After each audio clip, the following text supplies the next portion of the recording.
Hello everyone, and welcome back to another exciting stream of Solasta, Crown of the Magister. This is your host, Quasar Knight, and we'll be picking off back where we left off. Give me a moment to find my save. Yes, I've been playing a lot of modded campaigns lately. Maybe I'll get around to one of them. You may have seen that one of them is labeled Ravenloft. Well, it's called Through the Mists, spelled with a Y. And I don't actually use the term like Barovia or Strad or Ravenloft, but it's very clearly that. So lastly, left off, we managed to get a Gem of Necromancy for our Crown of the Magister, Imperial Crown. It allows us to cast Revivify, Raise Dead, +2 to saving throws against Transmutation and Necromancy skills. Also has some pretty nice other boosts. But more importantly, we managed to complete a side quest which required us to inspect the pedestal on which the crown was originally on. That will give us a handy haversack as a reward once we get back to Caer Kiflin. Hold on as I scroll back up.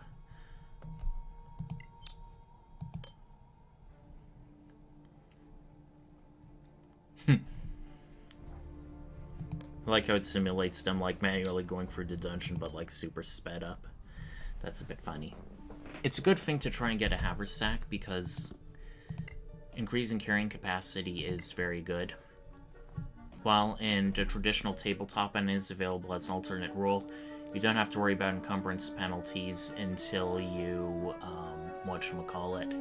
have a number of pounds equal to your strength score times 15. Well, Solasta decided to make it more granular, where that is like your absolute limit, strength score times 15, but certain fractions can be a light or a heavy load or unencumbered, which I've seen some other D&D inspired games do, like Stars Without Number, which is an old school sci-fi role-playing game. Let's see if anybody has anything cool to craft. Do we need more potions or more poisons? I'd say more poisons.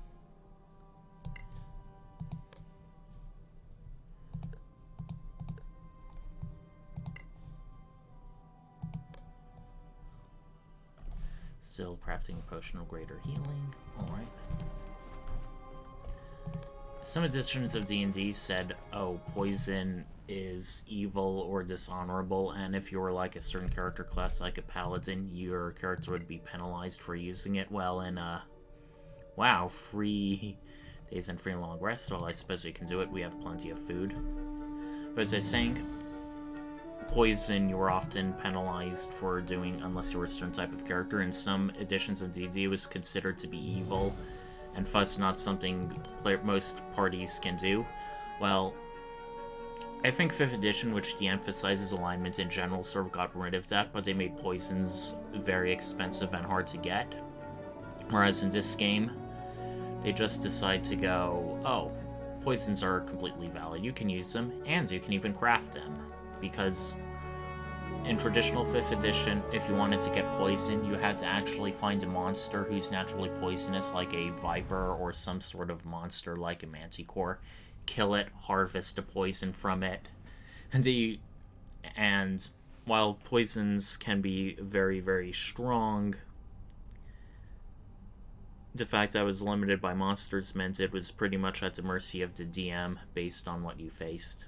Solasta, with its crafting system, still has sort of that. As you know, there are ingredients, some of from monsters, that require you to craft certain poisons, but you have easier access to it than you would in like other games. Alright. It's been quite a number of days. Let's see if the scavengers retrieved anything good. Case still ongoing. Still a week left. Okay, quite a bit of nice stuff. Mostly armor, as you can tell. It's usually very cost inefficient to go around carrying armor. Alright, looks like we got all of the quests done. Okay. One of our characters should have a handy haversack.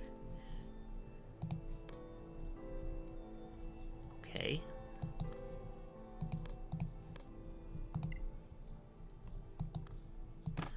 Alright, let's check everyone. Handy haversack, bag of holding, normal backpack.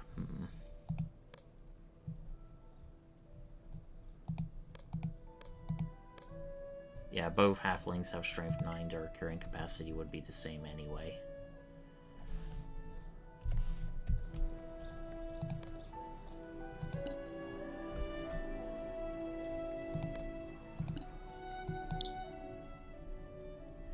I do notice we have one unidentified potion.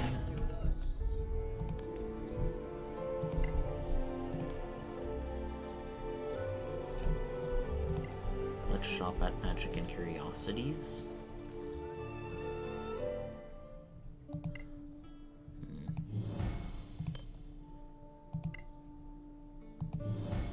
Okay, Frost Giant Strength is good.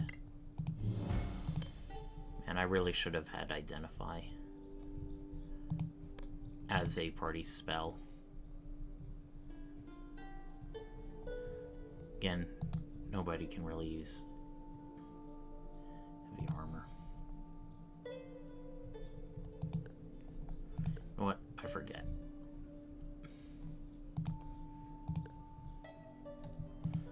I think we sell non-magical things more at the general store, which we'll go and do.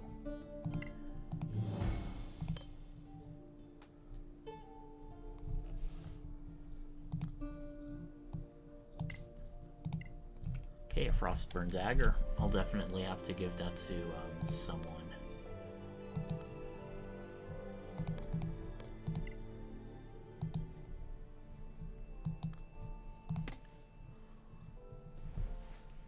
Cold resistance and cold immunity are not as common as fire resistance and fire immunity, so I think we can get away with trading out to Frostburn for the short sword, which will do more damage.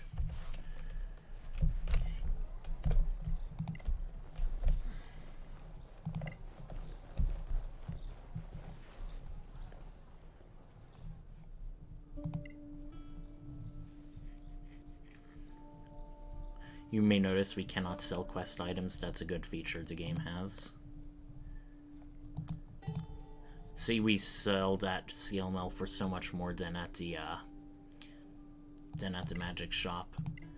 That's one thing I kind of like about this game, where based on their specialties, certain vendors will buy stuff for much more because it is part of their specialty.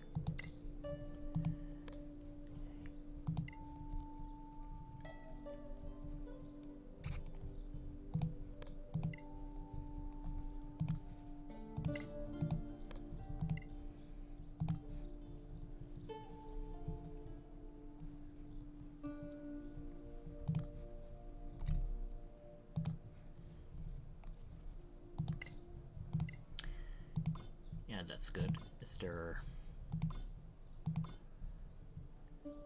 Okay, Wand of Identify. Okay, I don't think anybody in our party can, like, actually cast it, but... kind of tempted. Just to make sure we don't waste money. Okay, for some reason. Won't let us save our game briefly.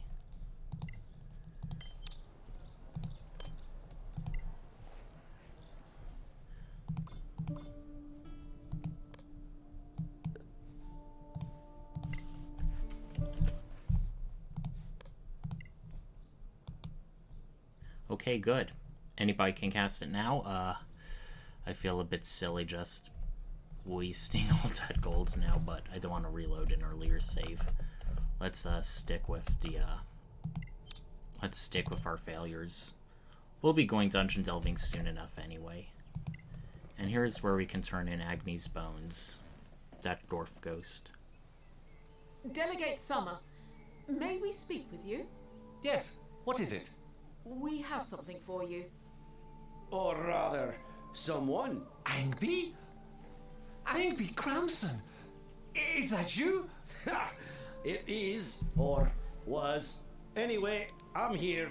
These kind deputies brought my bones back, and my spirit came with them. Thank you, deputies. I am in your debt. and so is the Guild of Antiquarians. On behalf of the Guild, let me offer you something for your trouble. I will make sure you go home to your family for burial, Angby. Thank you, Halman. But before you do, I'd like to make my report. Your report?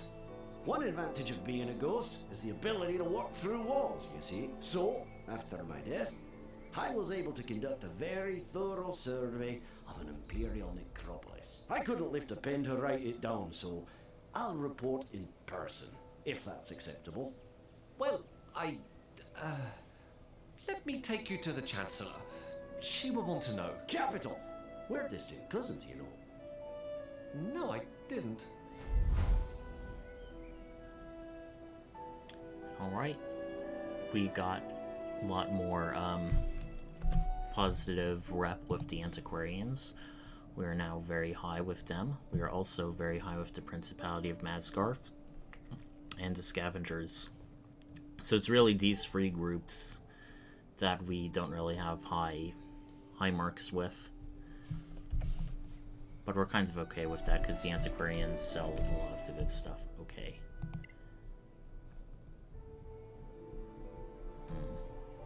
What's weighing her down?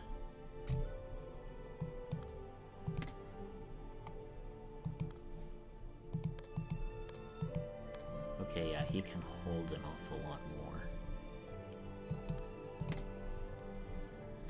Sad we can't really sort by weight exactly.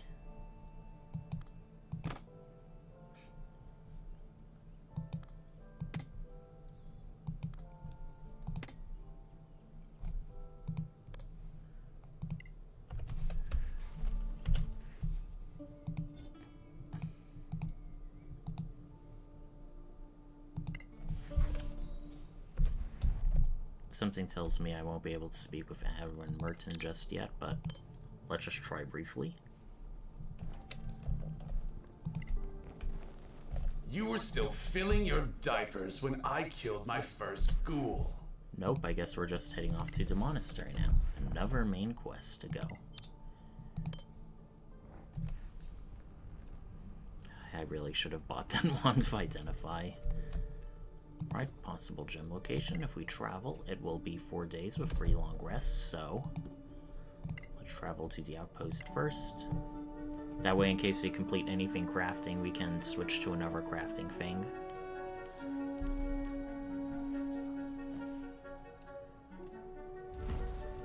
Alrighty, bandits. Normal bandit, and 4 highwaymen. I don't think Highwaymen is an enemy NPC type in the core 5th edition rules, so it's likely this is going to be someone created entirely for the Solasta game. There isn't really anything interesting to report about them. They're basically just physically inclined enemy humanoids. Okay, we are encumbered.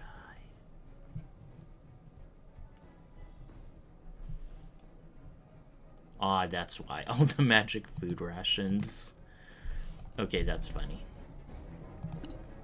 Okay, so first off, we are going to start with blessing everybody. That...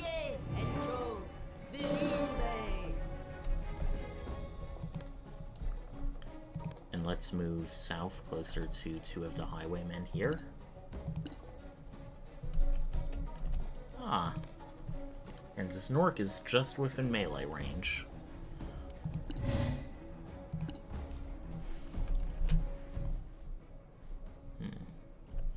Yeah, keep the magic axe as shield. Well struck. See, we all added a D4 for 4 to our attack. Oh, that was good. We are going to long rest after this, so may as well rage.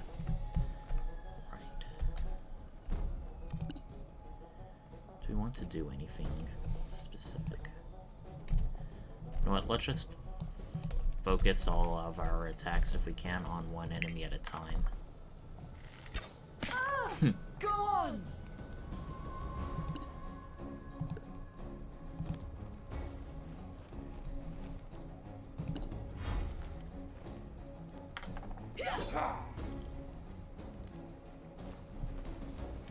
Right, 2 other bandits coming down on one of the side roads. And if I had an area of effects spell right now.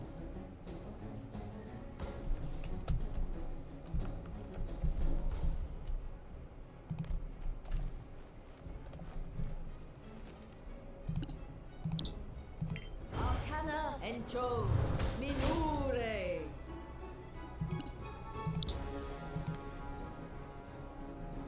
Arcana Evo. Chances are we may one drop them, but Bend the knee or perish.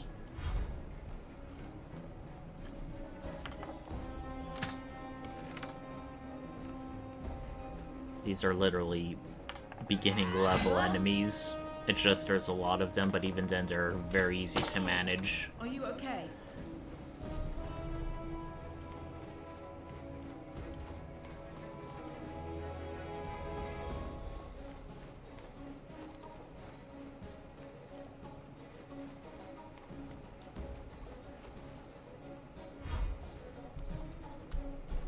Okay, how do we want to handle this?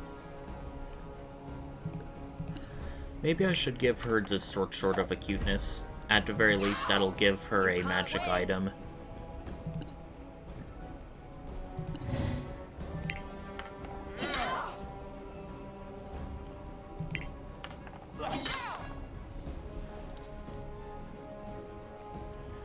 Okay, and Sable should be able to sneak attack this one.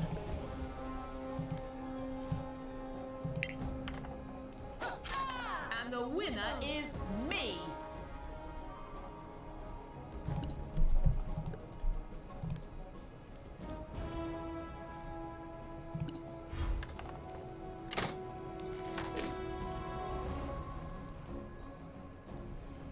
Right. Annie is just right now in melee range. It wouldn't pose disadvantage, but I'm confident in my abilities. Okay. Too confident, I guess.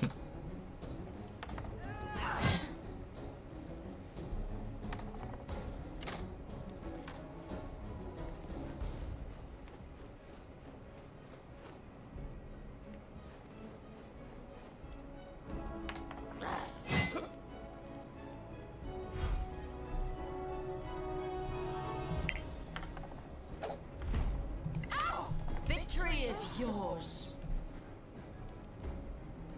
Aw, just out of reach. If only I wasn't encumbered.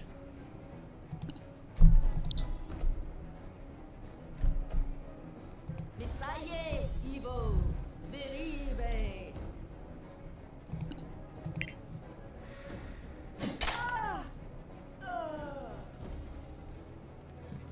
Just enough to kill him.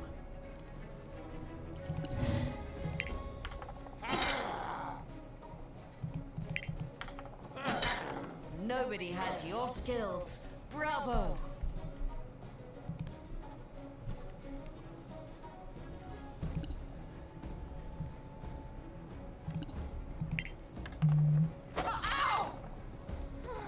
Alright, a good amount of damage.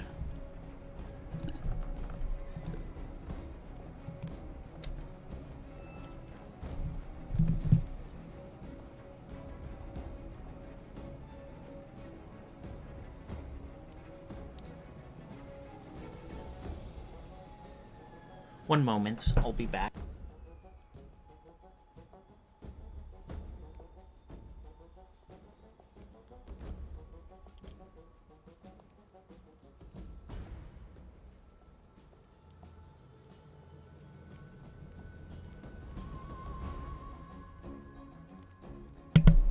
Sorry everyone, I'm back. False alarm. Alright, we have just one more bandit. I'll be very disappointed if my warlock misses her. Arcana Evo. Run while you can. Oh. Somehow I missed him, hiding all the way up there. We're gonna have to... Sometimes I wish these enemies weren't so spread out.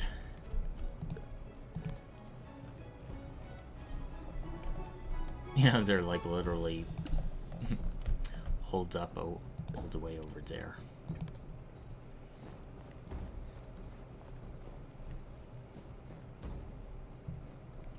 I like this detail of all the enemies, though their bodies are gone, their weapons still remain.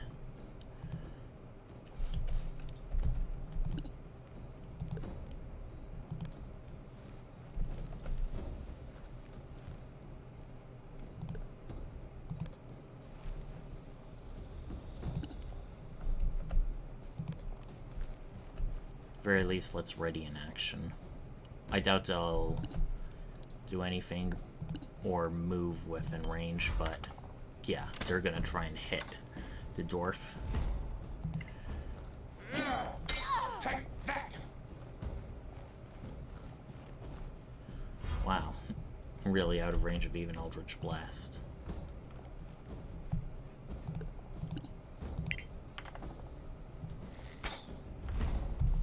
No need to strike. They're dead.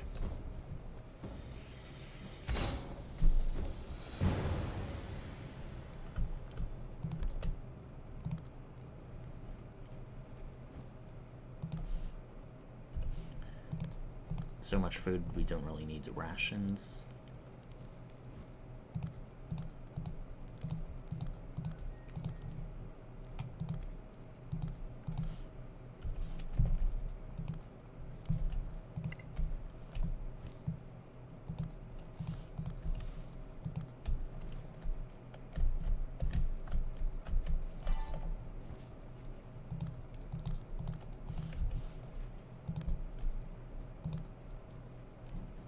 Just one or two more bags of loot.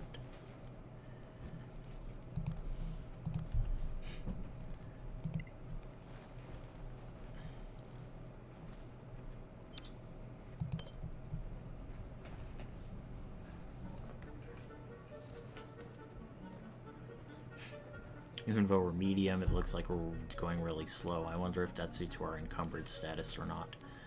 I don't think it is. It doesn't really seem to change the amount of time we need to move across the map.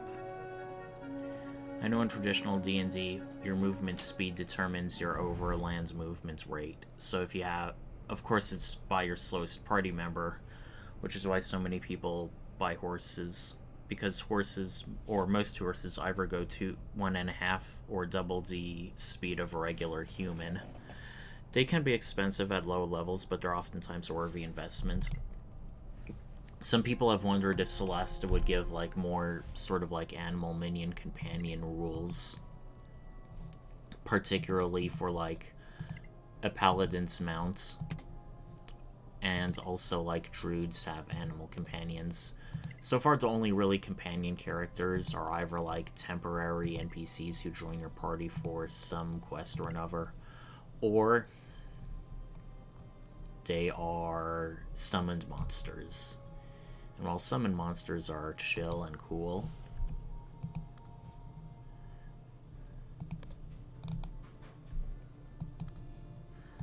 I don't think most of them can cast them, but I just like...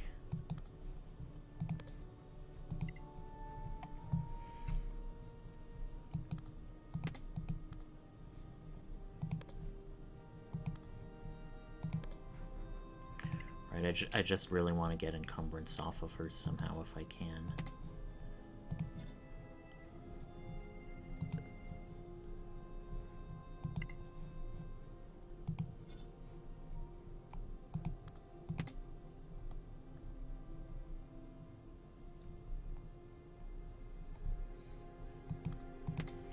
Yeah, I'm almost tempted to give her the bag of holding instead.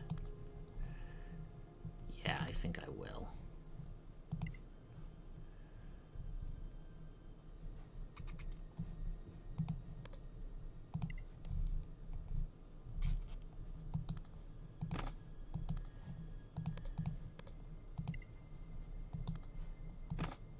Good.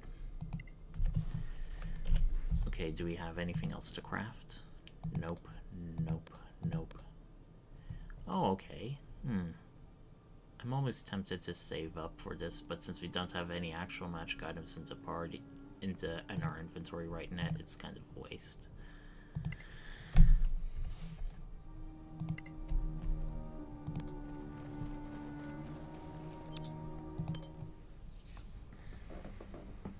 Alright, to the next gym location. So, while we're doing that, I wanted to talk a bit more about some of the custom campaigns I've been doing. The Ravenloft one is very fun. It is very skill intensive. It even makes use of skills that aren't used in on the main campaign, like investigation and perform. Wait, why am I? Oh, good. I was worried we were going to go back to Kier Kiflin for some reason, but no, we're just doubling back to a more reliable route. But as I was saying, the Ravenloft one is fun. There's also one, I think, called the Ultimate Dungeon Crawl, or the Ultimate Dungeon, which is just a straight dungeon. Ooh, an evil priest. Pardon me. Messiah Evangelists. That's kind of funny, because Messiah is a trickery god, and is chaotic neutral, not necessarily evil. But then again, since clerics in most D&D games can be within one alignment step, I can see a chaotic evil priestess of a chaotic neutral god. Oh, don't tell me the elf has those rations. Those rations are really adding up. Okay, we have a ton of acolytes. Okay, where's the evil priest? All the way down there. What would be worth it? I think we are going to Barbarian Rage. We are going to go up here for higher elevation, which coincidentally is where half of the enemies are. That's good. Well, we missed. Let's see if we can shoot again. Great. Right. Okay, I have line of sight to 1, 2, 3, 4, 5, 6. That's good. They have 9 HP each, so I kind of want to risk it, and I want to split up my Eldritch Blasts. So this one, hopefully, will die. And let's hit that one into corner around there. Okay, we killed one at least. I'm very happy about that. Should I counter Sacred Flame? No, it's just a low damage cantrip. That's what these acolytes often cast. And as you see, it is a dex save rather than attack roll, which can completely obviate it. Okay, shield. Guiding Bolt. Okay, that's a very damaging attack. It's 46 Radiance, so we're definitely going to want that. What do we want to do? We can dash up to her and be in melee with her.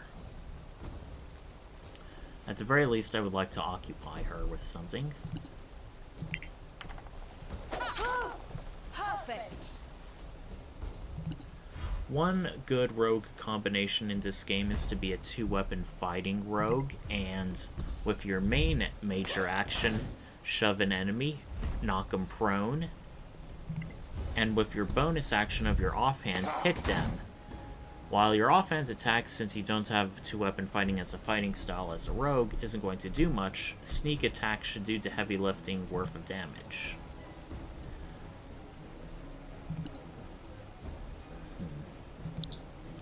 Yeah, I want to try Guiding Bolt. Give her a taste of her own medicine. Let's pass. You can't win. Yeah, she's nearly dead anyway. It wouldn't be worth it. Once again, pass. You can actually turn off these notifications if you want. Oh, it was hardly worth it, just 2 radiant damage.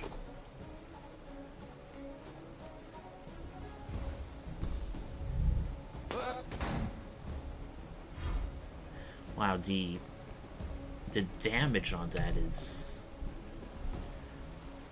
Wait, the DC is so easy to pass. DC 11? At the very minimum, for a spellcaster, you should have, like, as a first level or low level character, DC 12. Your base DC is usually 8, but you add your proficiency bonus, so +2, which is the lowest in the game, would be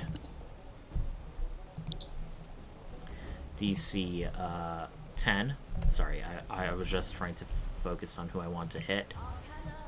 And then you add your relevant spellcasting ability score, which in this case would be like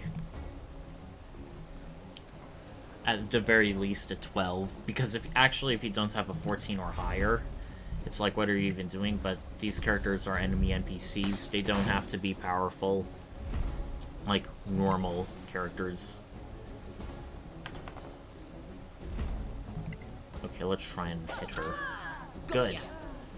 Got rid of the MVP. Just gotta mop up the rest of the chaff.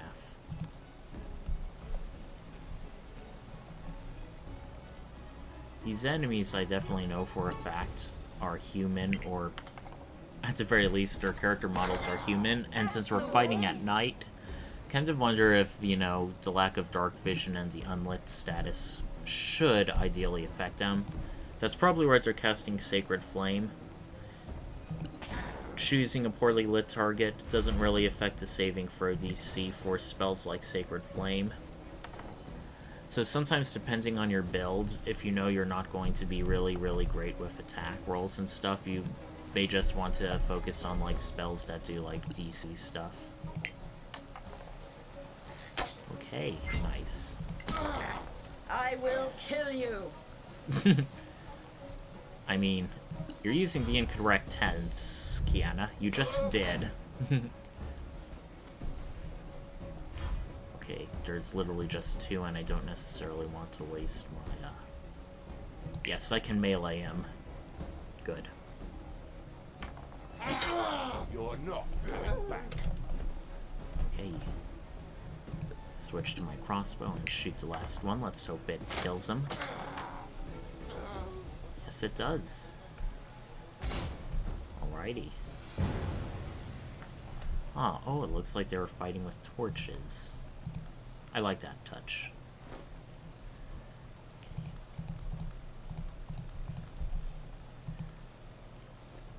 In dungeons deep and caverns old, with trees like torches. I forget how the rest of the song goes.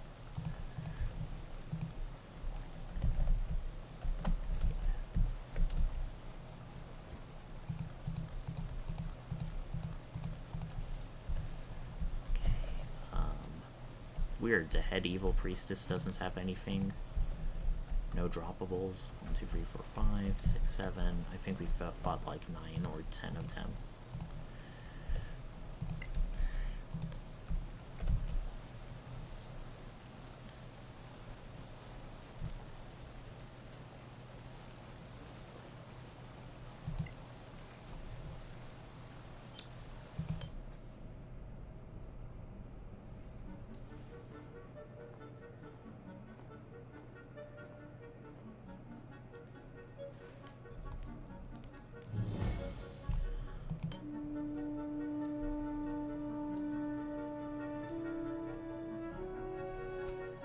No, as long as we have preferred level spell slot, we'll keep making those create food and water spell when overland, so I very well may try to just dump all of our rations when we get into town next. I mean, I don't exactly want to just dump them into ground in a dungeon,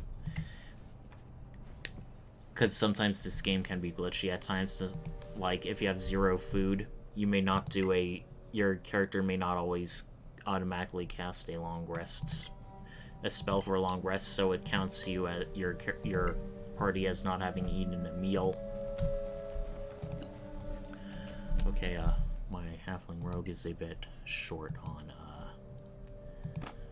Okay, do I want blind or paralyzed? Paralyzed may be more useful.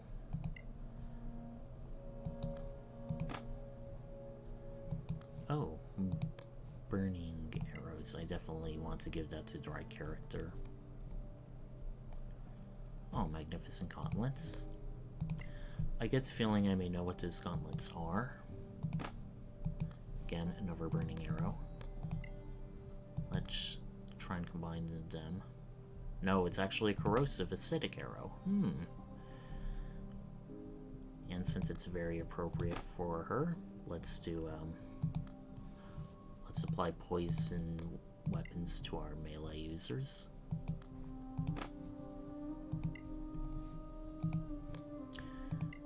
Well, my character, will she need a poison? No, I don't think so. She fights well enough already.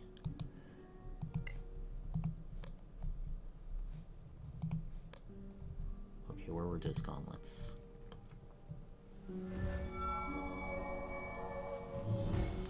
Oh, Gauntlets of Ogre Power. That is Indeed, very useful. Now, Gauntlets of Overpower are kind of favored in character optimization min-max community.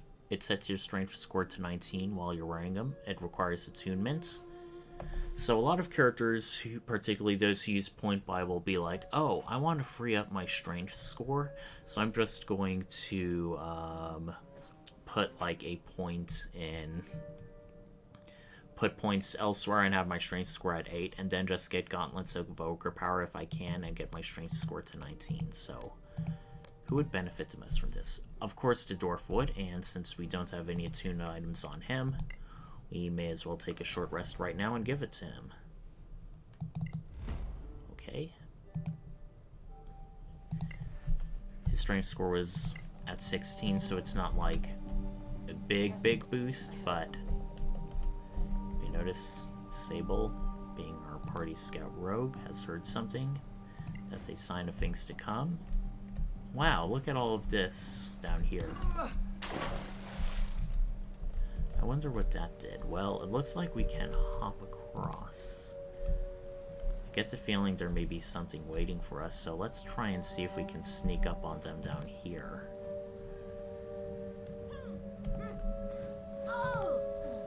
Okay, once again, poor Annie is grunting in pain as she has to jump.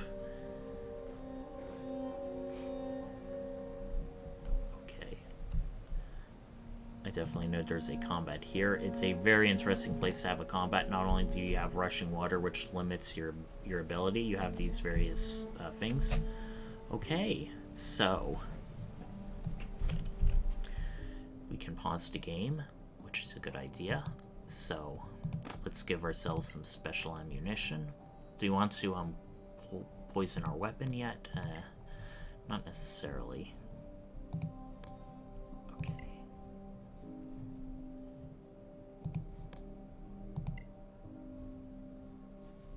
Since we have to drop on the enemies, we are going to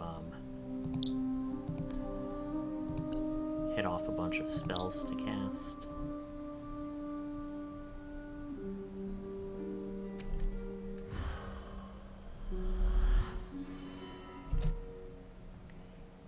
Dwarf, rogue, her. And we'll do...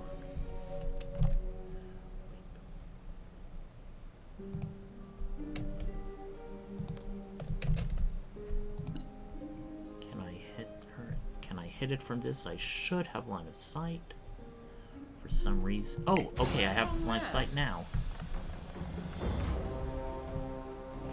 Right, my character didn't roll high enough for stealth, but we did get a surprise round off on these enemies, which is very good.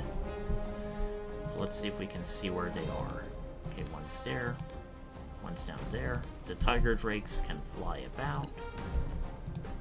So let's dash to higher ground so we have more of a vantage point on enemies. We also move faster when we're not in the water, which is difficult terrain. Difficult terrain is just a generic term for things like thick overgrowth, unstable rocks, anything that would be harder to move in than usual. Let's hope I do not break concentration when moving through this. Okay, that's good. Let's stun that goblin cutthroat. They seem to be made of stronger stuff than most goblins. Yeah.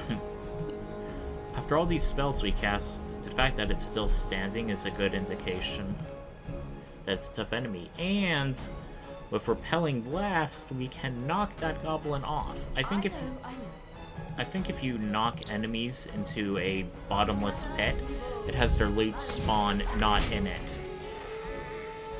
Okay, that is weird. I don't know why they didn't just get knocked into the cliff, or knocked off. I was kind of expecting that. Alright. Okay, do I have line of sight to anyone? Looks like I don't. So I may as well just take out my axe and dash. Let the enemies come to me. Sometimes in stealthing, I don't really mind if it's like a barbarian fighter or paladin or other person I know who's going to get in melee anyway. It's like, I suppose I can just do a weapon. Okay, and there's still, would it be worth it to rage? You know what? Yes, these goblin cutthroats are pretty tough. We still have a good amount of enemies left. Okay, we see where they are. Or at least where some of them are. One tiger drake is there. One goblin cutthroat's up there. One is down there. Okay, she should be able to jump over, and she will have line of sight to 2 more.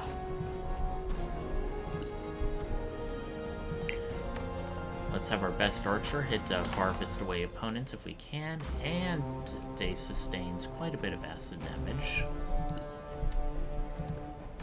Can we continue dashing further? It'll give us to lower elevation, so let's not.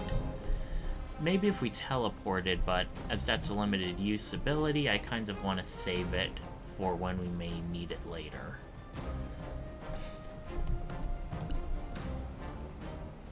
Alright. Let's not strike again. This is just a first battle. One of many more to come. I may start popping off more spells and spell slots if this battle has a bunch of poor rolls. Right now it's just the second round, and the first round was the surprise round. Overall, we're doing pretty well.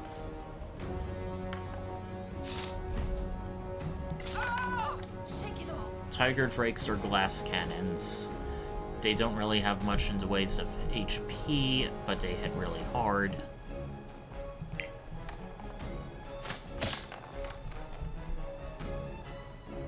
Like, see, we did like minimal damage, and it's like a bit of, not a lot, but a bit of their health. We did a lot more, and they're just about down to half. If our dwarf was meleeing it, particularly with a nice two-handed weapon, and that goblin, just like us, failed to jump check. Ouch. Okay, here's our second tiger drake. Remember when playing this the first time, a lot of the drakes were clustered near each other, so I used that opportunity to hit off a fireball spell, which really trivialized the encounter. Well struck. Alright. I think I'll stay here. May as well join her for possible advantage sneak attack bonuses. I'm getting the measure of this. Okay. How do we want to do this?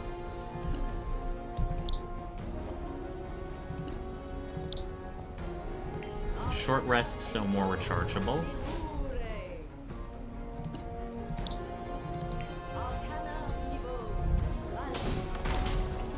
You can't win. Okay, they're nearly dead. Take back what I said about glass cannon. I was thinking of the wrong enemy. It's brimstone vipers that are the glass cannons. They're like weaker versions of the tiger drakes. Right, time to switch to my axe. Do a reckless attack. Show the goblins some barbarian rage. Wait till the next one.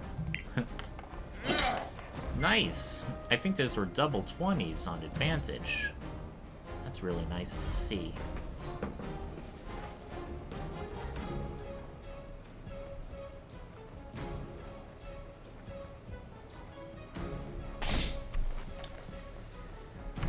In some of the non-core books,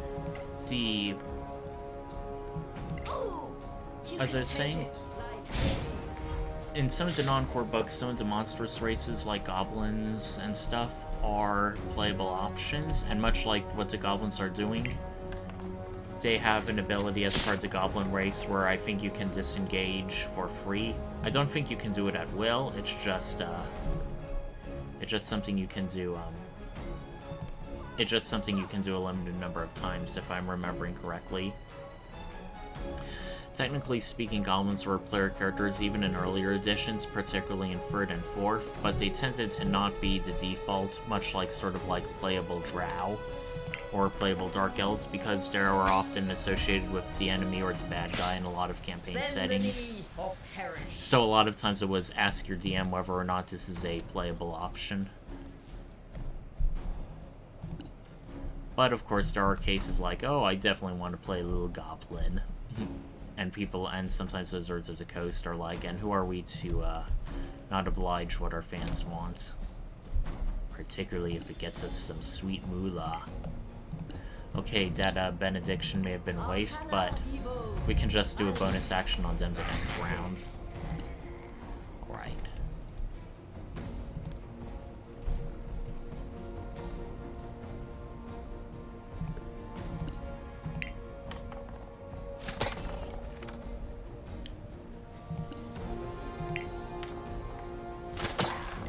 No quarter given. Okay, they're nearly dead. May as well cast it. As a rogue, we aren't exactly spell intensive. Okay. Okay, I have line of sight to them there. That's good.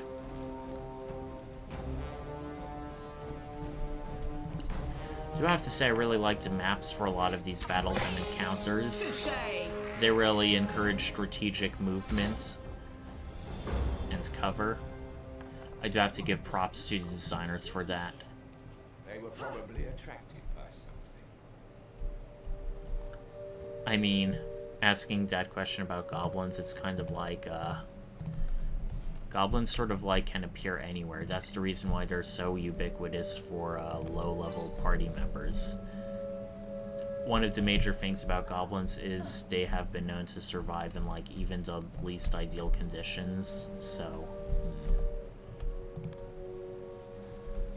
I know if we start climbing up, some people will... I underestimated you. This is a fragile area, meaning if we'll take falling damage if we try to climb up that way. Okay.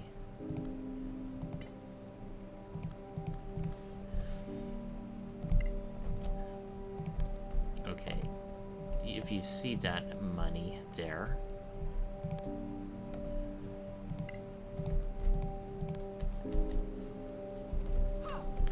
we can get it.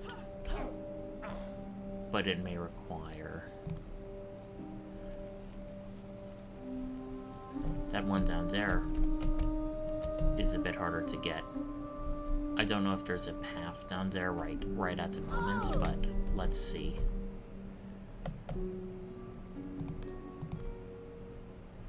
Okay, this is going to be a case of, do I want to cast Fly, or do I want to just short rest and get my spell slots back? Yes, it is a bit cheap, but I regret nothing.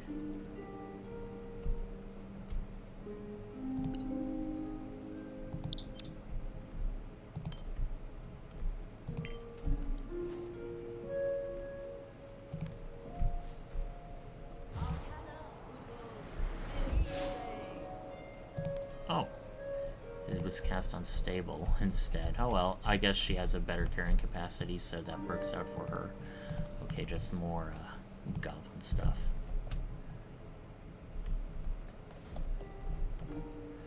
In order to prevent you from being stuck down there forever if your fly spell malfunctions for whatever reason, I think there is, like, an actual way of pushing certain stuff down there so you can actually get there. Okay, Deep Pain is good.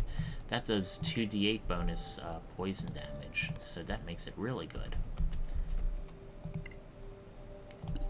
Okay, let's have everyone be cautious now as we continue creeping along. Don't need to, worry about the treacherous scaffoldings, because my halfling will just fly up there. Like so. Nope, nothing we need. Probably just a bunch of extra storage for the goblins, it seems like. Okay, arrow +1, I definitely like that.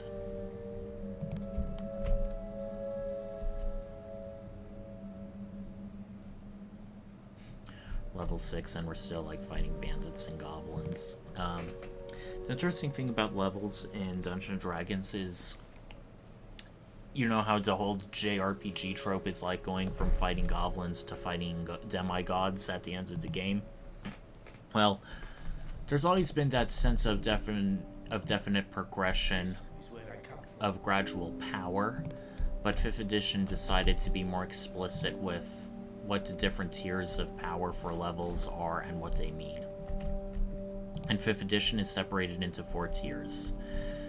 You are like at levels 1 through 4, like local villagers, local heroes, like probably the best people known in like your little rural corner of the woods. Tier 2 is levels 5 to 10, when you're starting to be more notable characters. You probably are like the best or most talented people of your kind in like a smaller province or kingdom.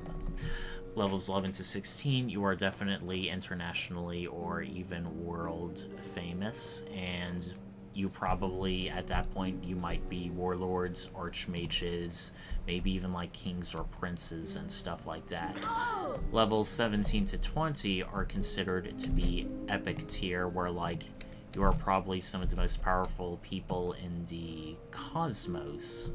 Epic level used to actually mean different things, because in many editions of D&D, there was a maximum level. In this case, it would have been 20th level in prior editions, but in 4th edition there were 3 different tiers: 1 to 10th, 11th to 20, 21st through 30th, and 21st through 30th was considered epic tier, because the concept of epic levels originated in 3rd edition, where it meant it was a set of optional rules for moving beyond max level, where it's like your character is like godlike, has cosmic power, going above and beyond mortal limits. Whereas in 4th and 5th edition, it meant, oh, your character is like so famous, it's like you got tired of like adventuring on the mortal planes, you're now going into the depths of hell itself, or you are like going to the afterlife, or like fighting like the Sultan of the Ifrit genies in the City of Brass, stuff like that. I will say that, quite predictably, the vast majority of content for Dungeons & Dragons is made for being low level, and this is just something that's universal across editions. There is not a lot of material for high level play, much less epic level. There are some people who try to make differences or exceptions, like, oh, we're going to make modules which literally go like from 1st level to 20th, like as a complete self-contained campaign. Okay. I could have positioned myself better, but it's like I feel like they would have spotted us eventually anyway. Okay. The Goblin Shaman, even though they're a bit fragile, they are a spellcaster, so it's like I want to take them out as soon as I can. Okay. This way, with melee weapons, if they try to flee, I will get them. Okay, so how do I want to do this? Guiding bolt onto Cutthroat. Pass. Okay.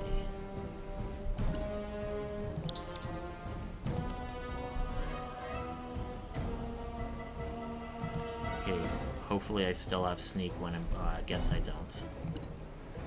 Okay, so that onto Cutthroat and that onto Shaman.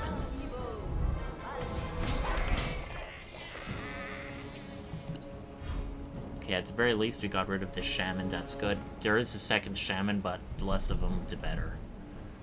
Okay. More caution next time. Well.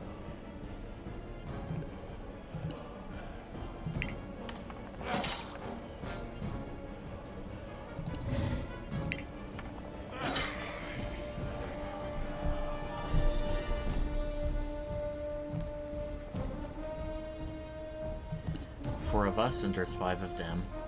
The odds are much more even.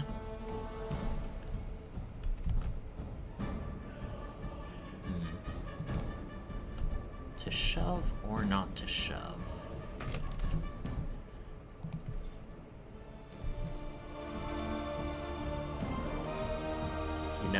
feeling a bit. Yeah! Nice! I love seeing that.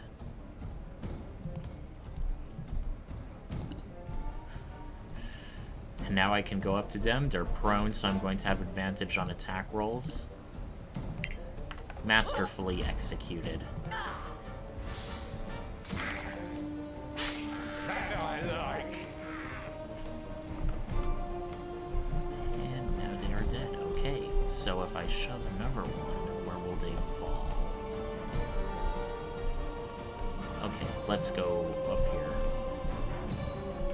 That way she's within running distance.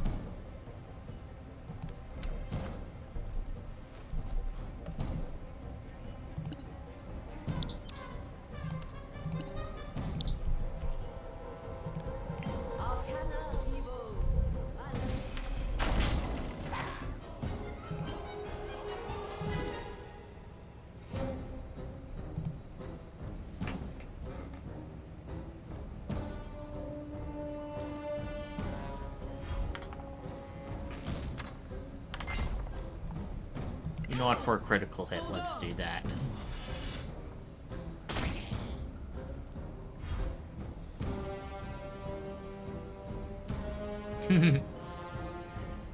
I think it rethought its decision after about fighting a raging dwarf.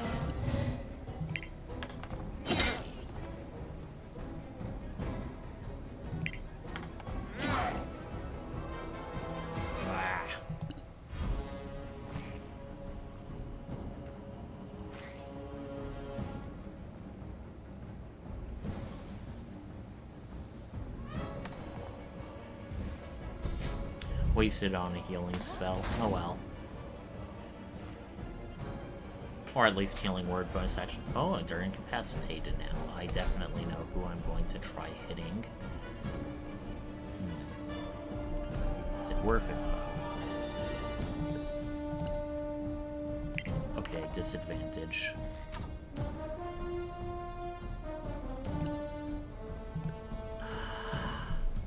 I feel like I could have possibly dashed by then.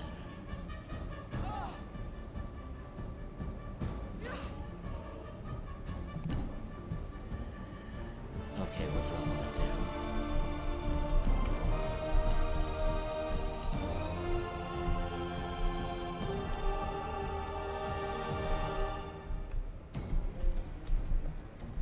You know what? Let's go for the already damaged one.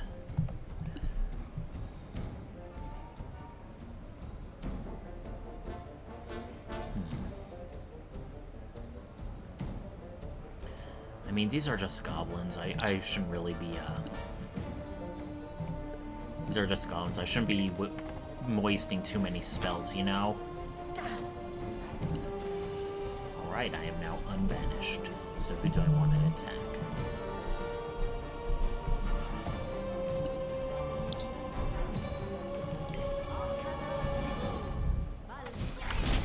Okay, good, good. We at least... Our party at least managed to kill someone this round. Okay. We have one goblin shaman left.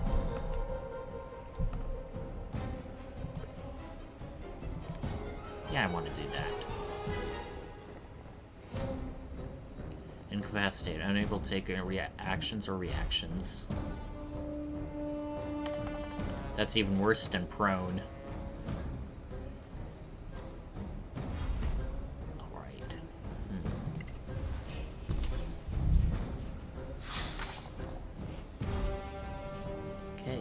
Who's guiding bolt?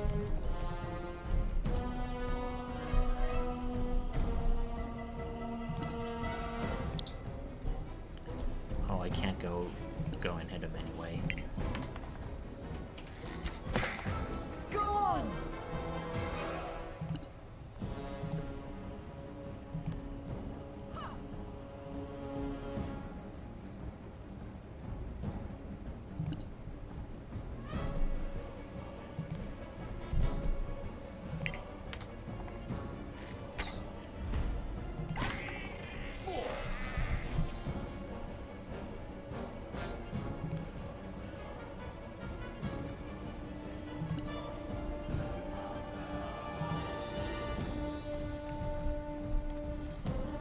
2 goblin cutthroats, both at full health.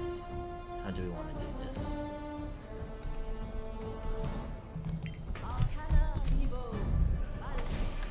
Come on, you can do better.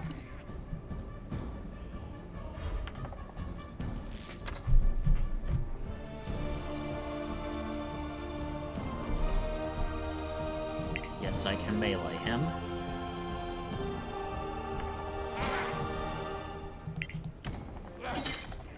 I should have used Reckless. Okay, I definitely remembered the last time I played, some of these cutthroats were like really running across the map just to disengage. Which is pretty funny. I'm just so sorely tempted, but I also know this is a much better option than shoving. Yeah. If I rolled a 4 anyway, that would have been a failure state.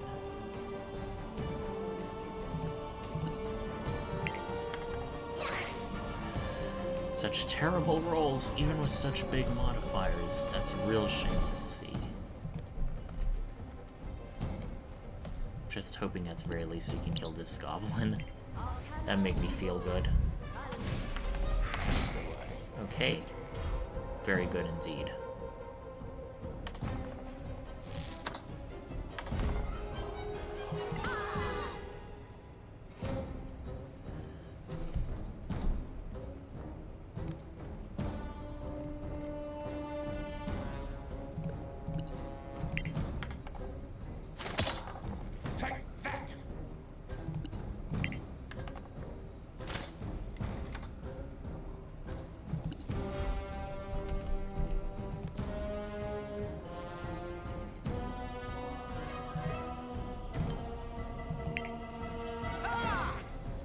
Yay.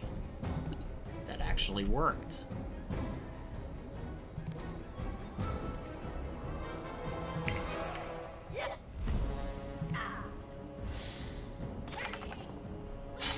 Not too bad. Maybe a waste of a Child Divinity, but on the other hand, this is taking quite a while for mere goblins, so it's like... you did get a good amount of experience points. I'm going to guess right now they have really shitty treasure.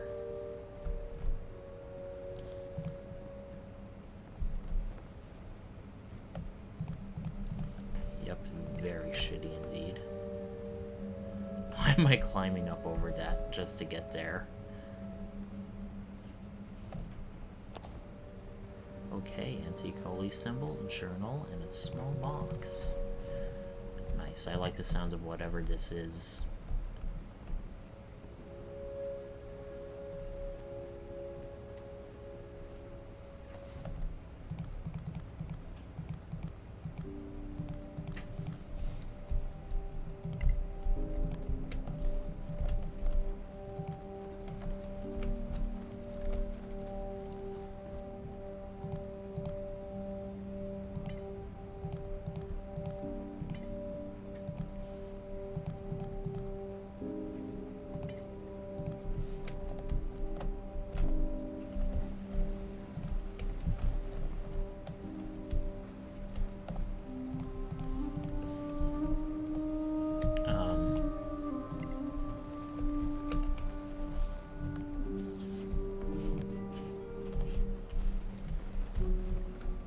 That's pretty weird.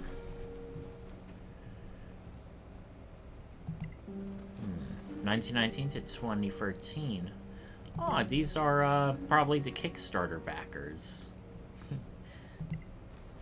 I definitely know that Solasta doesn't use the normal calendar system. Hezi and Alfaz, Darwaz.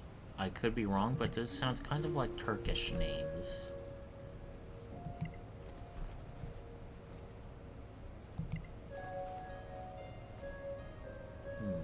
Yeah. Definitely feels Turkish sounding.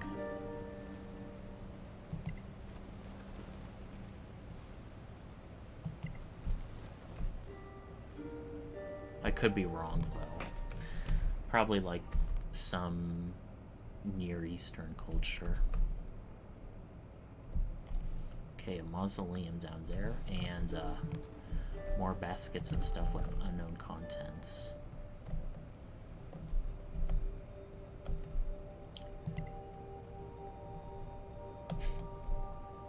Of course, they diligently climb down the bone ladder. Not disconcerting at all. Also, a bunch of strand. Oh, cutscene time.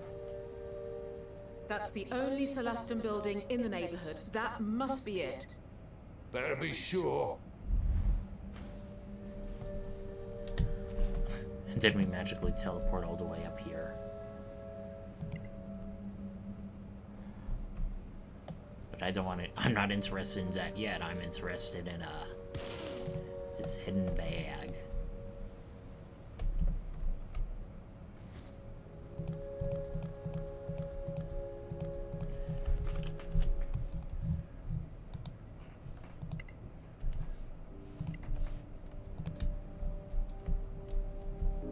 Oh, there's a little bench down here. Oh, I don't think it's the kind you can sit on to pass time, but you can't enter through the ruin via the double doors, oddly. There is a long rest safe area. What's this do? It looks like a pattern that needs to be reproduced in some way. Maybe this only works at night. We may be missing something. Don't want to do a long rest just yet. Alrighty, it's glowing now.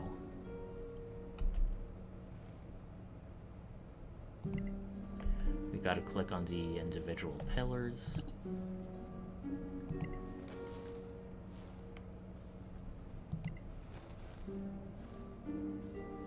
Look, it works. Hardly a puzzle, it just involved clicking on 3 different ones.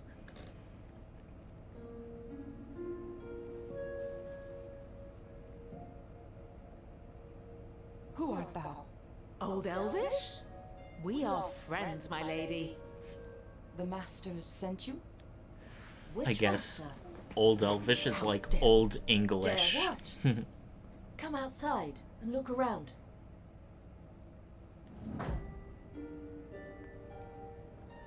But it's impossible. Where am I? It's called the Badlands. No. I was in the Erelai, the heart of the Empire. I must find the master. Kitaela. My name is the Shield. No. My name is Kitaela of the Shield. Whatever the shield might be. Which master are you talking about? The master of... I can't remember. Erelai? The heart of the Empire? Yes. This tower was in the Erelai, a haven of peace. What is this shield you're talking about? The shield is the master, and the master is the shield. But tell me, what happened? 1,000 years ago, the Cataclysm ravaged the Empire. Cataclysm? My lady, what is the last thing you remember? I don't remember any cataclysm. I remember a large room, people speaking about a rift, a great threat to the Empire, strange creatures with strange powers. Strange creatures. Yes, the Sorax, of course. No, they were called humans. And we don't have a human in our party. I wonder if they'd Magic that say was not anything. arcane. Fascinating. You witnessed a council of war. Can you recall anything else? One of the beings was wearing this crown, scintillating with gems. They called him Magister, with the utmost respect. But you are not him. Where did you find this crown? Scintillating with gems, you say? Yes. The crown was set with 8 large gems. One for each school of magic. We found this crown in another part of the Badlands. There are no Badlands. Just look outside, lady. The Badlands are real. We had to fight Sorax to get the crown. Sorax? The scourge of humanity. They ran the humans out of Tiamat and came here to finish the job. The humans weren't the enemy? No, they were refugees, fleeing the Sorax. Refugees? Eager to join the enlightenment of the Empire? Slavery isn't enlightenment.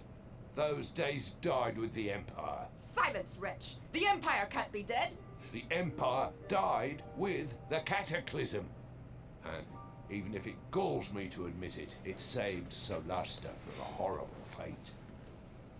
So, I don't exactly own the physical sourcebook as that's a Kickstarter backer exclusive, but the interesting thing in mentioning about the elves and Old Empire is in this setting, the New Empire are like elves who are trying to reclaim the legacy of the Old Empire, but are very, very racist.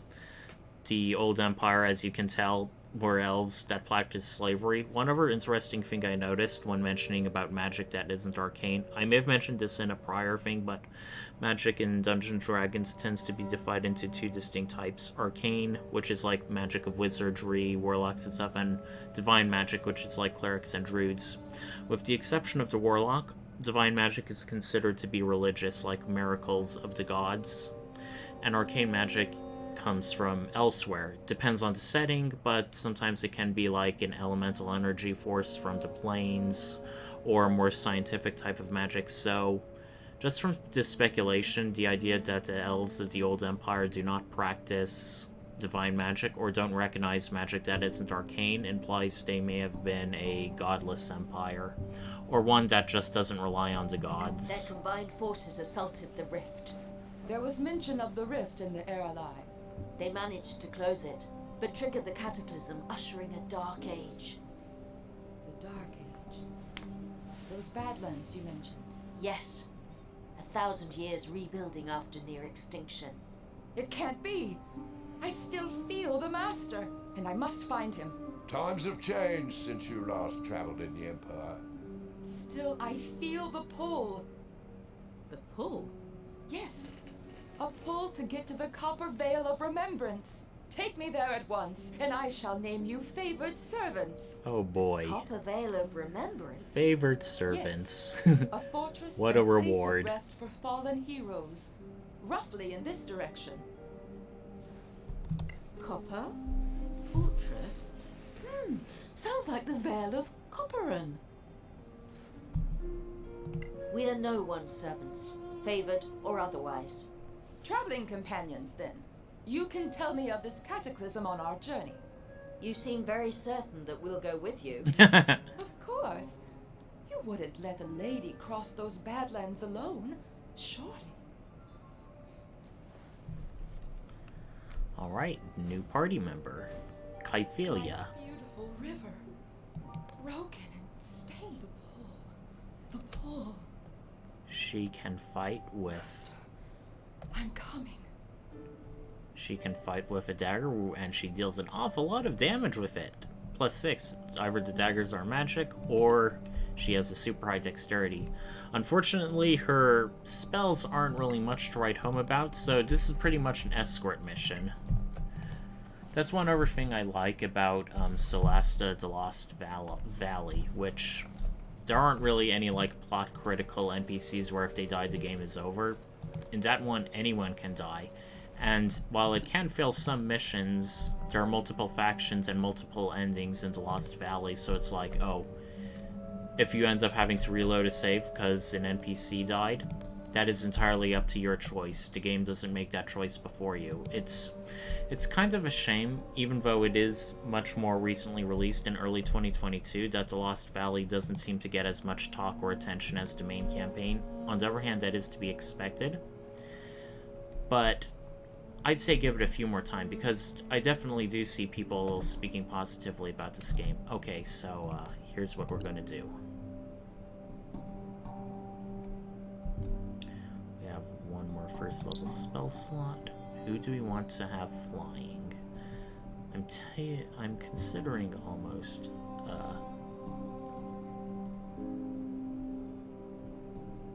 Kiana. Let's do Kiana as a change for a difference.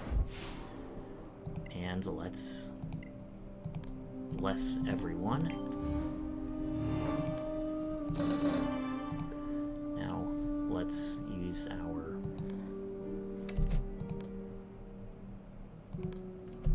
rogue to hit one of these minotaurs with a sneak attack.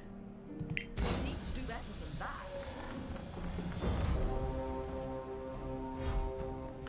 Minotaurs are very similar to orcs and ogres. They're basically big, beefy humanoids who really only have a physical attack and not much else. Minotaurs, depending on the lore and depending on the history, are very adept of moving around in labyrinths and other environments. They cannot get lost unless, and can always retrace their movements back.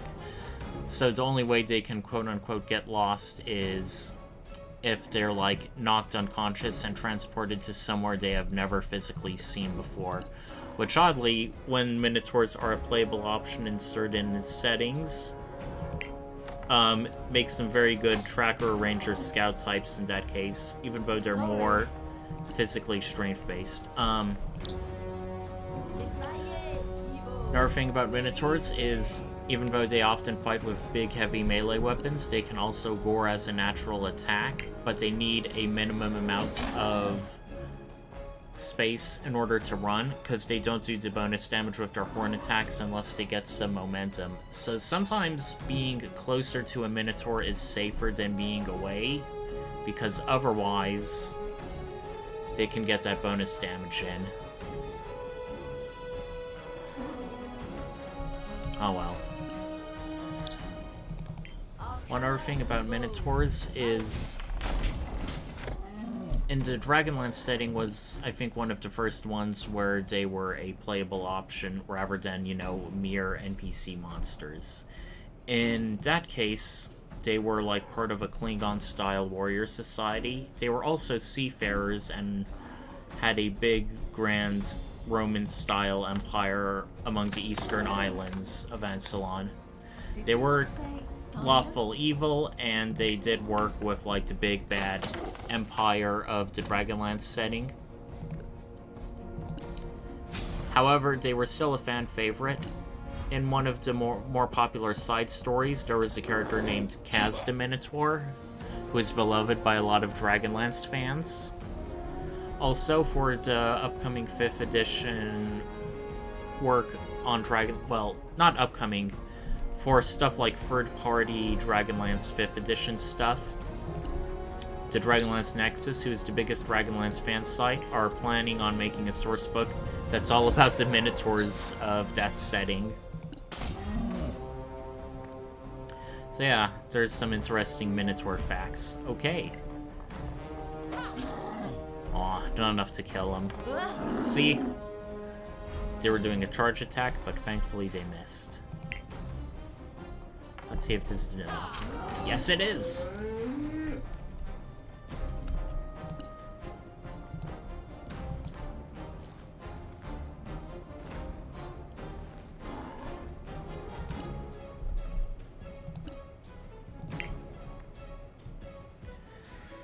I think these Minotaurs are the only other major threat in this area. This is actually a pretty short dungeon, or a pretty short encounter location, all told. I am unbeatable.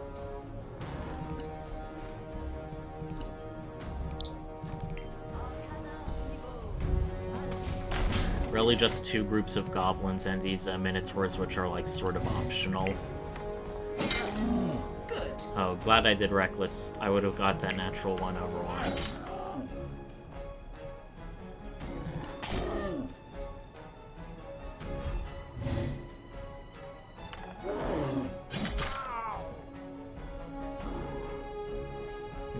Should I risk it with her? No, she has hardly any HP.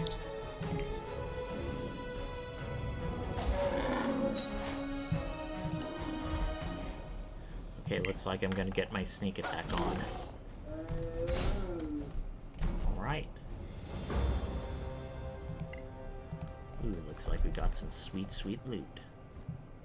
Okay, great axes. Scroll of Fly, I definitely know who that's going to. And a chest in back.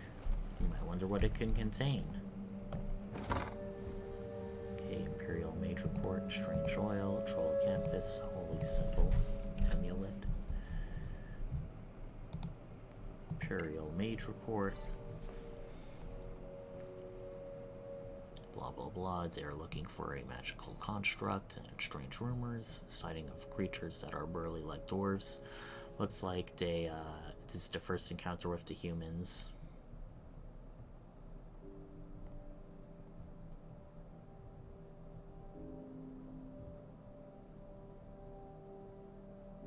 Misguided Reverends East. Looks like there's another elven nation they don't look very fondly upon. Or another elf-like people, maybe. So yeah, this was like... coincidentally, just after we were having a talk about, like... her name, Kyphalia, about how her empire has fallen and she's not happy about that. We're learning... We were just talking about human stuff. Ooh. Definitely gonna give that to the antiquarians. We've got Prime Greatsword and Prime Great Axe. This could be useful for giving to our dwarf. Okay, we already know how to craft that. Oh, don't tell me we purchased all of these things before.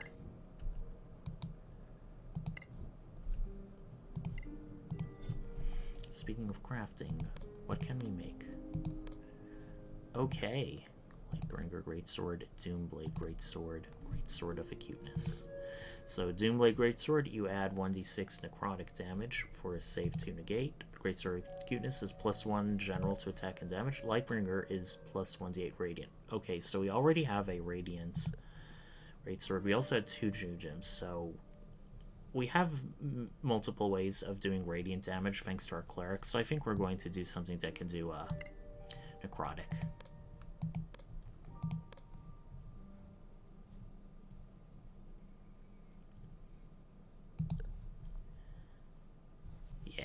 Paralysis I like.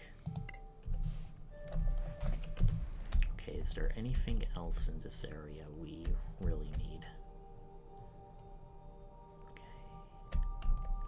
Okay. Nope. Fast travel back up the cliff.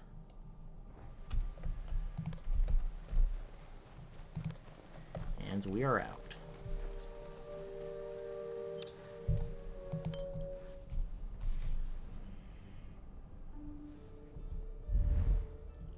We're going to this town of Copperin. It is a dwarven mining town. Wow, how original. 2 days of travel and 1 long rest.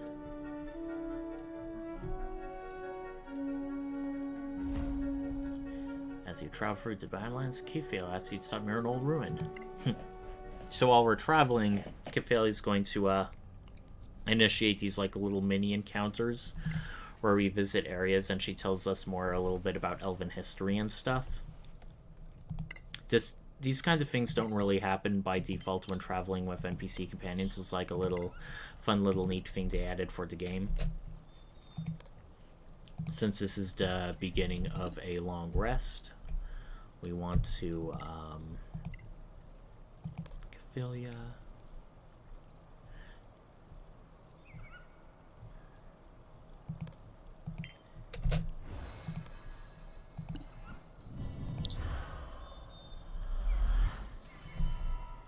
Alright everyone, we are ready to go now with our little HP boost buffs and stuff.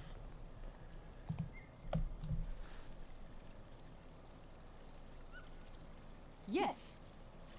This is the place. What do you mean?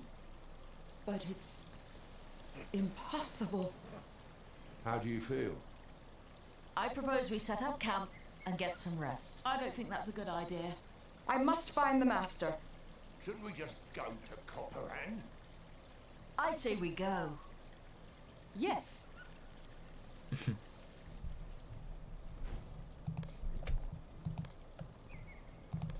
Right. No slaves, no gates. This travel is exhausting.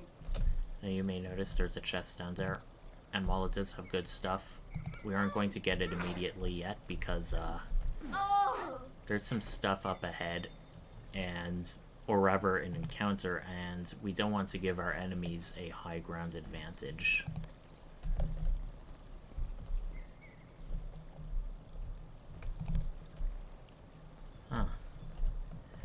Or maybe it's triggered when we go and try and get the chest.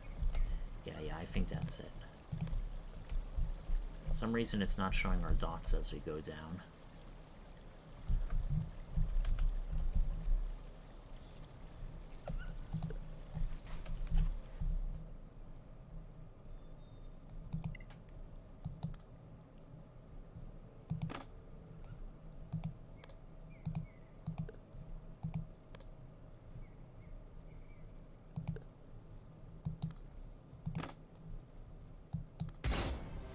Aw, dang. Time is passing even when I was paused like that. I thought I actually paused the game. Oh well. But as you can see, the orcs just showed up.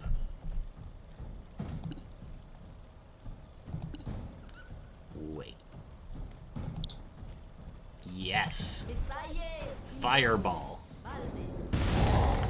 Once more we prevail. Alright, I wiped out half of them. That was very satisfying. Okay, so where do I want to go?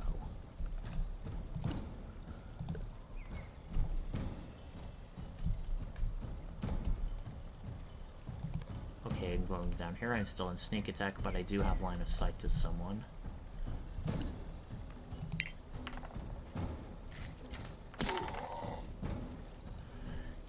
The downside of a lot of these poisons is their save DC does not improve with your normal character level stuff like your own innate abilities and spells.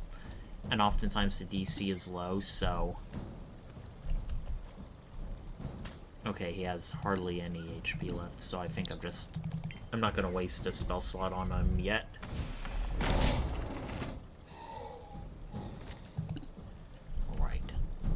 I definitely do not want her to be up face to face with North Chieftain, so I'm just going to have her ready a Shadow Dagger.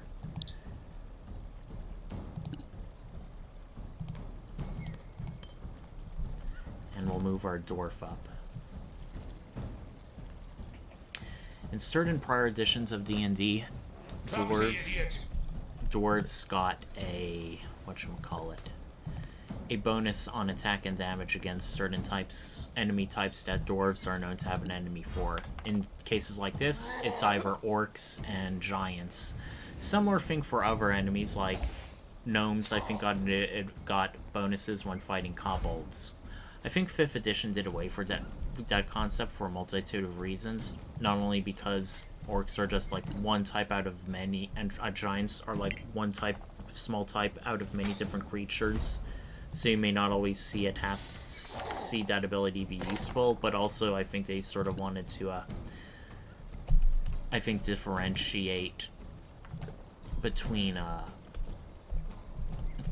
differentiate between races of cultural versus bioessentialism, where, you learned how to fight giants because you were raised in a society that hates them, versus, all dwarves are innately or genetically inclined to be good in fighting giants, stuff like that.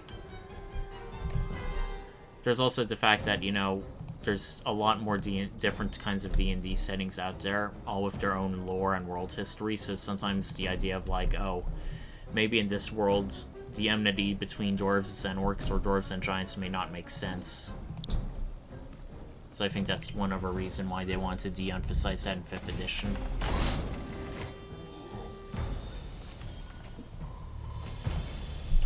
Alrighty. Now let's see what kinds of good orky loot we can get.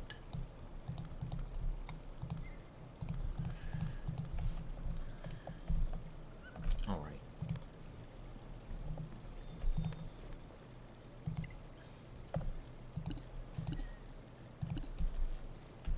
No need to be in cautious mode anymore. That was the only real,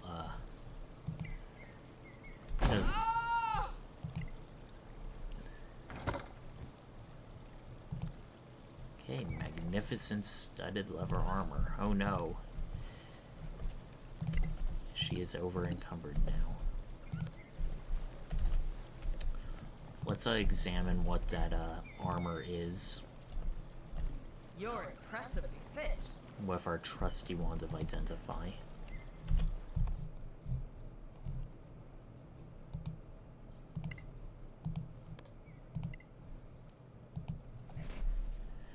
Pretty sure it's going to be +1 or +2 armor. Yep, studded lever +1. Okay. We have normal studded lever. We have studded lever. Real question is, I think it's going to be better on our rogue because, quite simply put, she's much more likely to be in melee.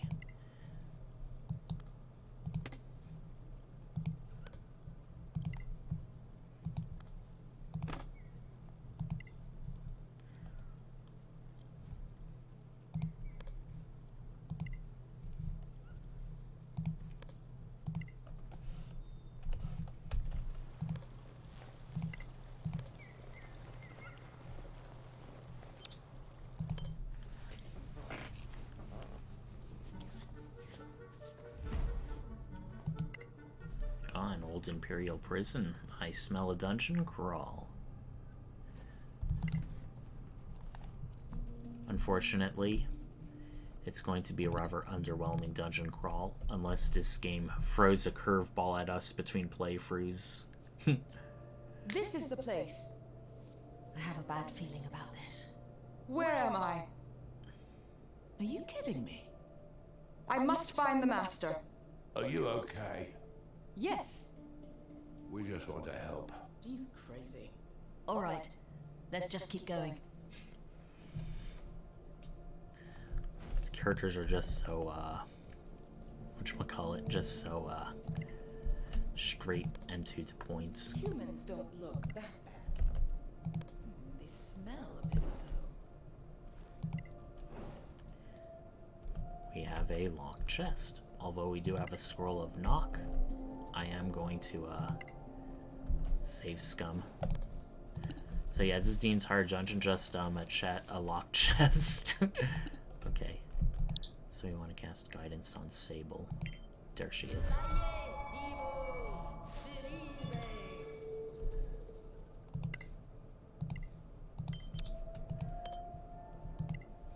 Alright, time to unlock. And we got a rough blue diamond, a bronze crown, and a primed scimitar. I think a rough blue diamond we can use as a crafting ingredient.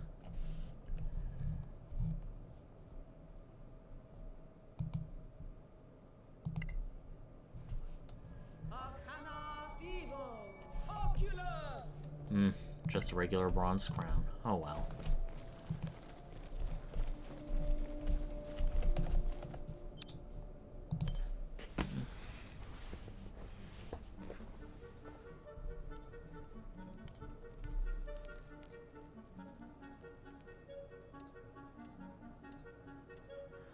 Alright, we're so close.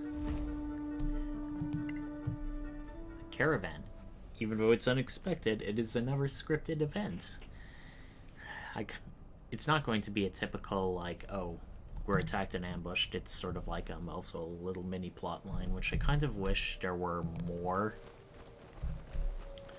encounters like that. There is a third-party source book for the tabletop pen and paper game called Uncharted Journeys that I reviewed that kind of adds encounters like this that aren't just combat for overland travel. Things like, oh, that mysterious elven ruins, or, oh, this is like, you come upon a merchant's camp with its only, like, mini story. It's really good. It's a really good one. Really good source book. I would recommend it. Okay. Traveling merchants. Let's see what they say. Sorry. Don't even want to sell us stuff? You want to buy something? Ask Galar. Hold on. I don't know if you hear that, but my... Okay, wow. My hard drive is really heating up. I don't know what's up with that. Hang on a moment.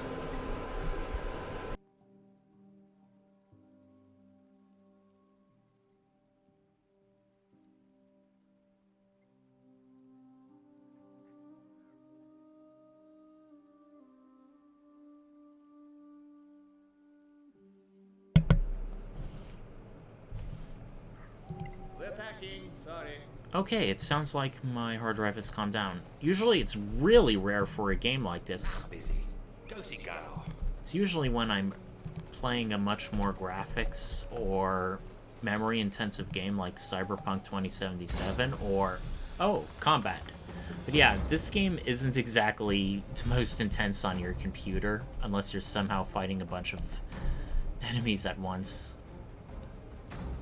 Looks like we have an enemy veteran and a Dark Weaver, who is all the way back there. Looks like this is an enemy that's trying to ambush us.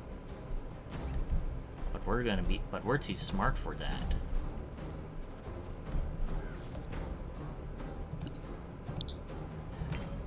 Still, just in case, I want to keep an eye on my computer. I may or may not call it early, depending on how things go, but...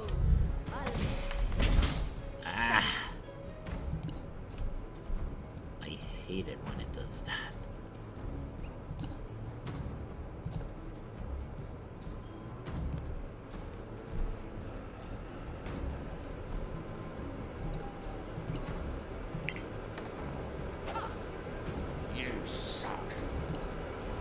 Okay, wow, they have a very high AC.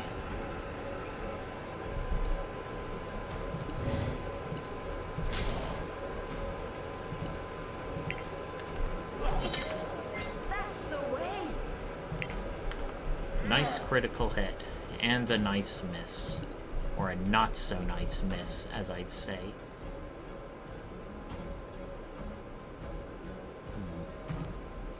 I want to chance it.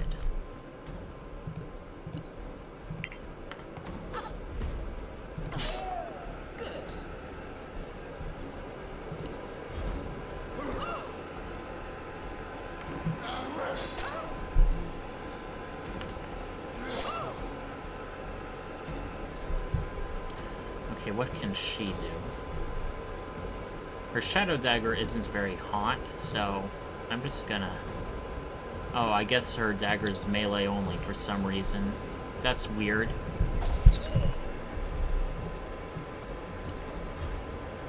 Alright, the Dark Weaver is starting to move up to us. Looks like all the other merchants are totally non-combatants, so they're not going to be helpful in this encounter.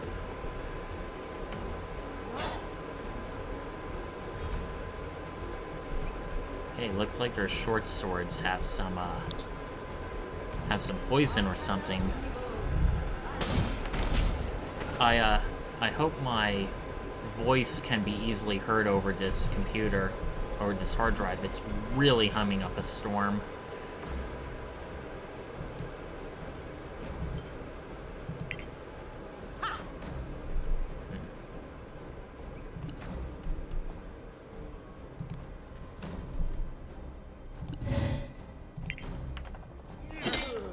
Take that!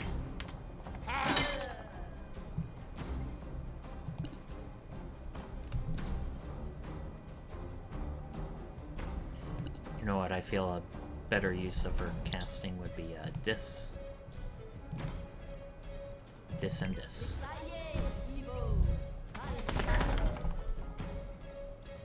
Somehow failed to kill him. I are disappointed.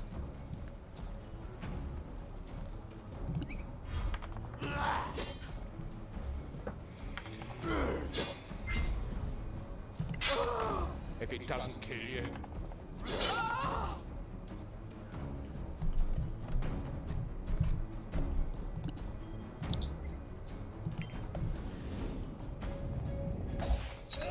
Victory is yours.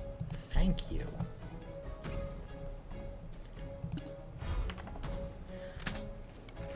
Dark Weavers are not a type of monster found in the pen and paper monster manual. They're basically just a general rogue type of enemy. They may or may not have spell casting, if I recall.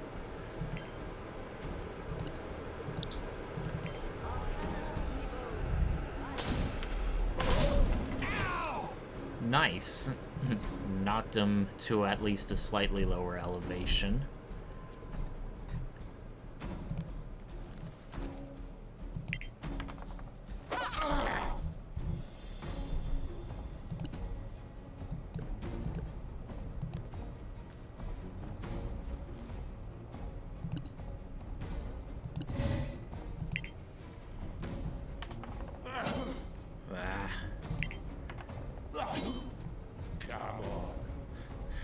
been only 3 rounds, but it feels a lot longer than that.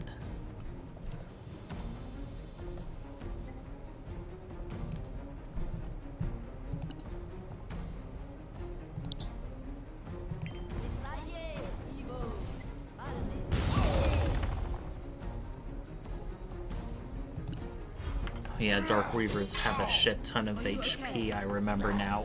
I think it's like in 80s or 90s, so they're definitely a mini-boss.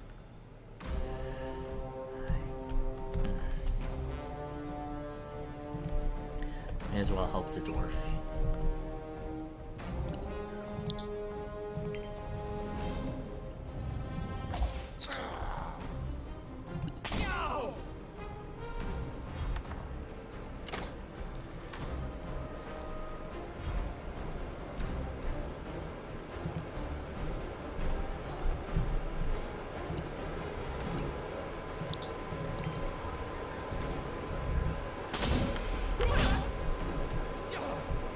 At least he took falling damage. You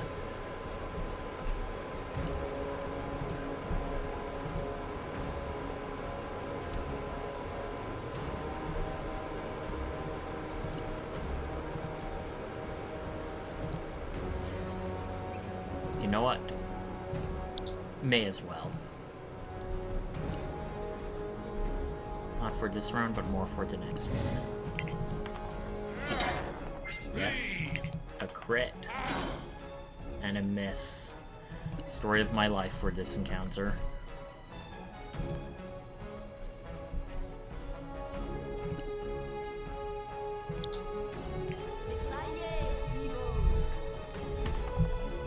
You know what? I'm gonna strike him. This has been a tough battle. Ah! I hated to see that.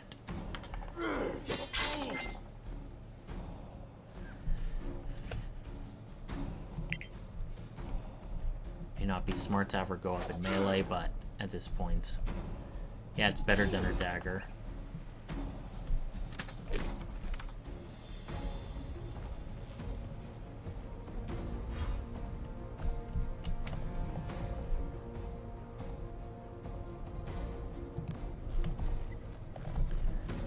Okay, let's see if I can knock him off. Well struck. He's still alive. Feels like that poison dagger is gonna go to waste. Or poison short sword, as I'd say.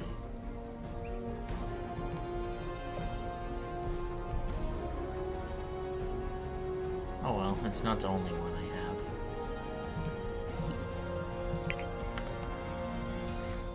Oh, you lose. Ooh.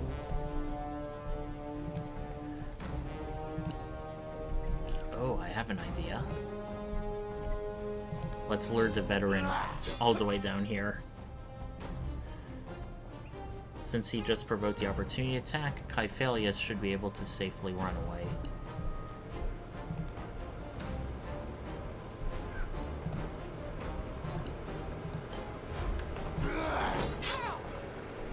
Or not.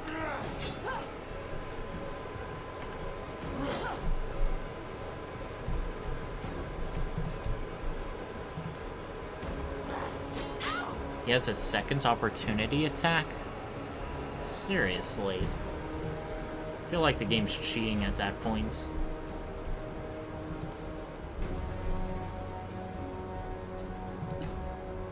No, I cannot hit him from here.